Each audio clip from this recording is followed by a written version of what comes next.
Congressman Gaetz joins us tonight. Congressman, thank you for coming on. So I guess the first is a factual question. You're certain that this happened to you and it was intentional? Well, I'm certain that there were only 4 members of Congress who had their voices suppressed on Twitter: Matt Gaetz, Jim Jordan, Mark Meadows, and Devin Nunes. So that'd be one hell of a coincidence. My suspicion is that if people were effectively communicating a conservative message, they got caught in Twitter's troll trap. The reason that I think that that is illegal is because that it gives advantages to our political opponents. It gives them access to the platform that we don't have. If Twitter was a billboard company and they gave Democrats access to their billboards and not Republicans, that would be an illegal corporate donation to the campaigns of Democrats. Here, instead of the billboard, it's the auto fill-in function as a part of Twitter's search feature that wasn't available to me, Devin Nunes, Mark Meadows, or Jim Jordan, and it's available to Democrats. You believe that the FEC can remedy this?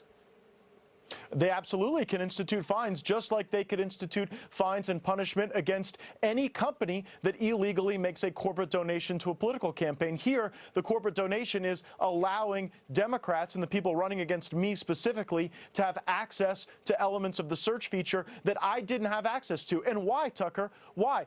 Twitter has said in their official response that it was my behavior that resulted in this. I don't know what behavior that is. So are we really going to trust tech companies to be able to just decide with no transparency what behavior limits someone's ability to amplify their message? That sounds like the Tech Tyranny series you did a couple months ago is coming to life before our very eyes.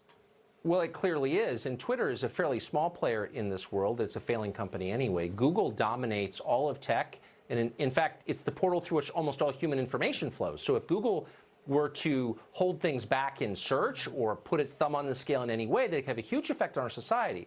Congress exists to make sure that the public interest is represented, and yet I've never heard a member of Congress say, we're going to get to the bottom of this, we're going to break up Google, we're going to fulfill our oversight role here. Why not? Well, frankly, too many members of Congress just don't understand the gravity of the issue, but now we're the ones that have the targets drawn on our foreheads, and so I think that you'll see more engagement from the Congress coming forward. A reasonable libertarian might ask, why shouldn't I just leave Twitter? Why should I have excessive government regulation? And it's important to recognize Twitter and other social media companies use the federal government to get rid of lawsuits that they don't want to have to defend against, and they use a provision that requires them to hold themselves out as a neutral public forum. So Twitter and Facebook can't say on one hand, we're neutral and thus we shouldn't have to respond to lawsuits, and then on the other hand, tell me and other outspoken conservatives that our behavior results in suppression on their platform. Right. They can't have it both ways.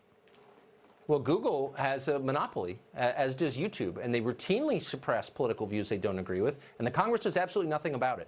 And I hope they will change their ways immediately. Congressman, thank you. It was great to see you, and I hope you'll keep us posted.